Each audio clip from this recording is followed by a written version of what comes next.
अस्सलाम वालेकुम। आप देख रहे हैं सुमिया रसोई घर और आज रमजान स्पेशल में सहरी के लिए बहुत ही ज़बरदस्त सा एक ऑमलेट बन रहा है। फ्रेंच ऑमलेट बहुत ही ज़बरदस्त और टेस्टी है, तो इसे ज़रूर ट्राई कीजिएगा।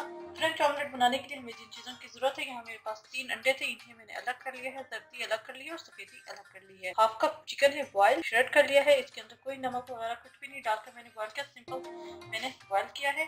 1 टेबल स्पून धनिया है, 1/4 कप बंद गोभी है, इसे मैंने चॉप कर लिया है। 1 छोटी प्याज है, इसे भी चॉप कर लिया है। आधी शिमला मिर्च है, इसे मैंने चॉप कर लिया है। 1 टमाटर चॉप कर लिया है। 2 हरी मिर्चें हैं, इन्हें भी फाइन चॉप कर लिया है। नमक है टू टेस्ट, यहाँ मैंने लिया है ½ टी स्पून। काली मिर्च का पाउडर है 1 teaspoon. 1 table spoon soya sauce है। ऑलिव्स हैं इसके अंदर चॉप पार्ट, मैंने ऑलिव्स जो है वो फाइन चॉप कर लिए हैं और एक को मैंने इसका स्लाइस कर लिया है ऊपर से डेकोरेट करने के लिए। इसके अलावा ऊपर से जाएगी चेडर चीज 2 टेबल स्पून। स्टार्ट करते हैं। एक बॉल ले लेंगे, बॉल के अंदर सबसे पहले हम डाल देंगे जर्दी जो हमने अलग की हुई थी, 3 जर्दियां चली जाएंगी।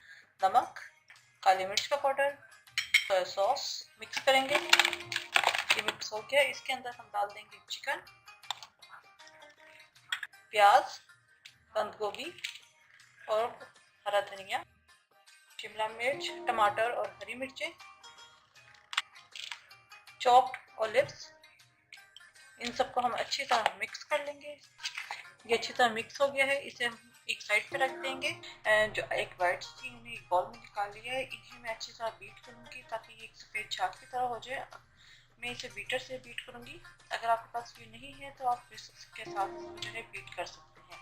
इसको मैं जो है बीटर के साथ बीट करूंगी जब तक ये अच्छी तरह झाग से ना बन जाए। ये अच्छी तरह मिक्स हो चुका है, सफ़ेदी हमने बीट की है, इसको अब हम इस मिक्सचर के अंदर डालेंगे, फोल्ड करते रहेंगे। ओके, ये सारा हम सफ़ेदी का सारा मिक्सचर जो है, और मैं इसको बेक कर रही हूँ। आप चाहें तो इसे फ्राई पैन के अंदर भी बना सकते हैं, लेकिन मैं जो इसे बेक करूँगी वो देगची के अंदर करूँगी। अगर आप ओवन में करेंगे तो 180 डिग्री पर इसका टेम्परेचर होगा।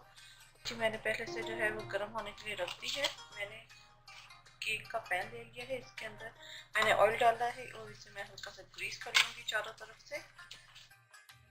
फ्राई पैन में करेंगे तो आप ये मिक्सचर को फ्राई पैन के अंदर डालेंगे तो ऊपर से कवर कर दीजिएगा ताकि अच्छे से कुक हो जाए, और हल्की हीट पर हम उसे कुक करेंगे। तब ये मिक्सचर जो है मैं इसके अंदर डाल दूंगी और इसको मैं देगची के अंदर डाल दूंगी 15 से 20 मिनट के लिए, जब तक अंडे जो है अच्छी तरह हमारे कुक ना हो जाए। अगर आप ओवन में रख रहे हैं तो 180 डिग्री जो है वो टेम्परेचर होगा और 15 से 20 मिनट उसे लगेंगे बेक होने के लिए। तो इसको अब मैं देगची के अंदर डाल देती हूँ। देगची मैंने पहले से गर्म होने के लिए रख दी थी, 15 मिनट पहले हमने इसे गर्म करना है।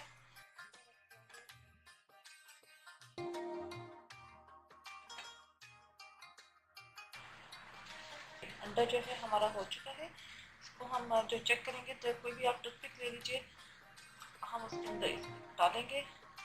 अगर क्लीन निकला है तो इसका मतलब ये कुक है। इस स्टेज के ऊपर अब हमने ये जो चेडर चीज़ रखी थी चीज़ के ऊपर डाल देंगे और 1-2 मिनट हम मज़ीद इसे जो है रख देंगे ताकि चीज़ जो है वो हमारी मेल्ट हो जाए। फ्रेंच ऑमलेट हमारा तैयार है। मैं आपको यहाँ पे इसकी कटिंग करके भी दिखा देती हूँ।